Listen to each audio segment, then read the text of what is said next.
এই যে চশমা পরো, তোমার সানগ্লাস পরবে না? অনেক রোদ তো, পরো একটু সানগ্লাস পরে দেখাও ফুপিদের, দেখাও তোমার সানগ্লাসটা দেখাও।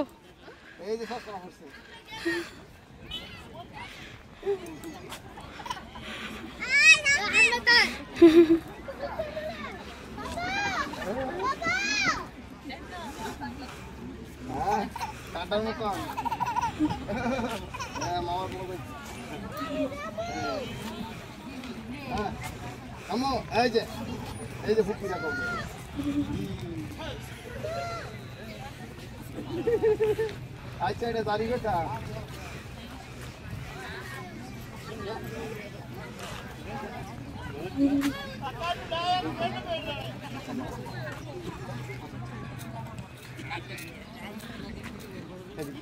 দেখো ফুপিদের দেখো,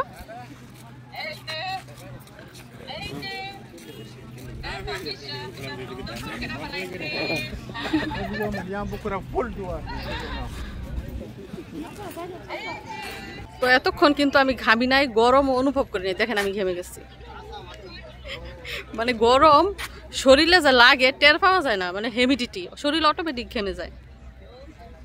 তো আমার ননদ ননাসরা বাড়িতে এসেছে, তারা ভিডিও কলে আছে, ফোন দিয়েছে, দেখতেছে পরিবেশ, তারপরে ভাতিজিকে দেখতেছে, আমাদের সবার সাথে কথা হয়েছে।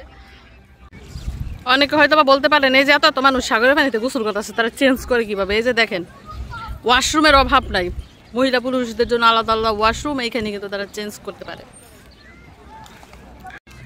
আমি এই পর্যন্ত যে কয়টা পার্কে গেছি, কোনো পার্কের খেজুর গাছে কোনো খেজুর নাই, কিন্তু এই পার্কটার প্রত্যেকটা খেজুর গাছে দেখেন খেজুরের অভাব নাই। কিছুদিন পরে এই খেজুর যখন বড় হয়ে পাকবে, তখন পাকা খেজুর এই যে গাছের নিচে পড়ে পড়ে না জায়গা ময়লা করে, এজন্য কি করে আগে ভাগেই খেজুর কেটে ফেলে দেয় কর্তৃপক্ষ। কিন্তু এই পার্কটাতে প্রত্যেকটা গাছের মধ্যে খেজুর, মানে গাছের মধ্যে যদি খেজুর না থাকে তাহলে কিন্তু দেখতে ভালো লাগে না। যেমন বাচ্চা ছাড়া মায়ের কোল, তেমন খেজুর ছাড়া গাছ কিন্তু অসম্পূর্ণ। এদিক দিয়ে মিশারির মামায় আইসক্রিম নিয়ে এসে,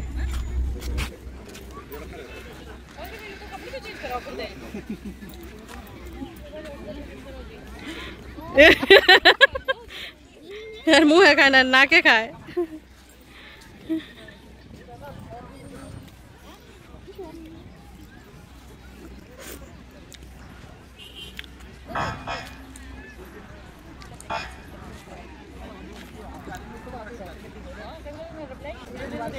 যাই হোক, গরমের মধ্যে আইসক্রিম খেয়ে আত্মাটা ঠান্ডা করি।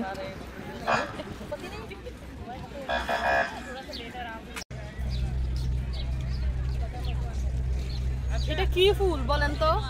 আমি দূর থেকে দেখতেছিলাম, ভাবতেছিলাম জবা ফুল, বাংলাদেশে জবা ফুল আছে না, ওইরকমই দেখা যায়, কিন্তু কাছে এসে দেখি কোনো গ্রান নাই, কিছু না, ধুতুরা ফুলের মতো দেখা যায়। কাছে এসে দেখি ধুতুরা ফুল হয়ে গেছে। আর এই ফুলের কলিগুলো দেখেন কেমন, মানে গাছটা ভরা কলি।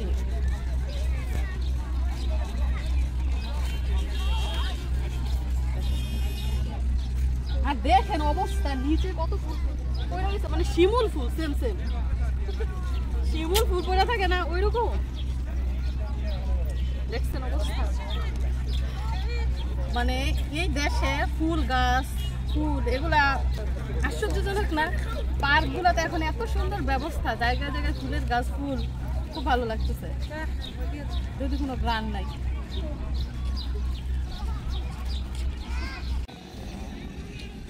আমি এখন খুশি লাগতেছে, ঠান্ডা বাতাস। হ্যাঁ,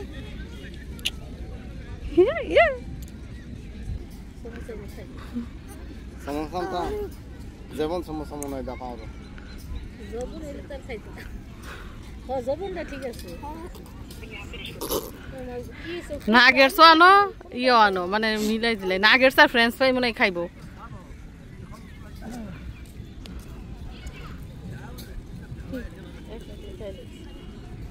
গরমের মধ্যে শুধু পানি আর তাই টানে, কিচ্ছু ভালো লাগে না। যাই হোক, এখন খাওয়া দাওয়ার পর্ব। আর এই যে দেখেন আকাশে হেলিকপ্টার যাইতেছে, লজ্জা হইতেছে সবার সামনে বসতো। আলু ভাজা আছে খা হ্যাঁ তারা গোসল করে সাগরের মধ্যে টায়ারটা এখন ফ্রেশ হইয়া কাপড় চোপড় চেঞ্জ কইরা তারপরে স্ন্যাক্স খাইতেছে। পুরো একটা পিকনিকের মতো আয়োজন আজকে আমাদের, ছোটখাটো পিকনিক হয়ে গেছে। ঘুরলাম, বাচ্চারা সাগরে গোসল করলো, এখন খাওয়া দাওয়া করতেছি, মাঝখান দিয়েও এটা সেটা খাইলাম।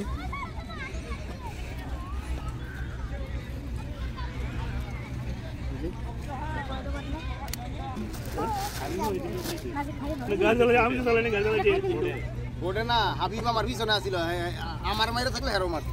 এটা না আবার ওই যে ফুটলে ছিল না, হ্যাঁ এটা খাইছে। আইলেক্সারও খাইছে তাইলে আমার পিছনে আসিল না। একটা গাড়ি চালাই ফাইন খেয়েছে। আমি 100 জানতাছি মেরে দিছ না।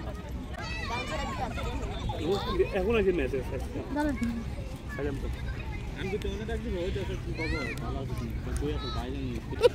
আব্দুল্লাহ বলে 10 লিটার পানি খেয়ে আসছে আরব সাগর থেকে। তুমি কয় লিটার খাইছো? আমার জেলিফিশ পাইছি 20 লিটার মনে হয়। তুমি 20 লিটার, তুমি 10 লিটার। আমি গেলে ডুব লাগাইছি। আমি তো দেখছি তুমি মাথা নিচের দিকে ঢুকাইয়া উপরে পা দিয়ে রাখছো।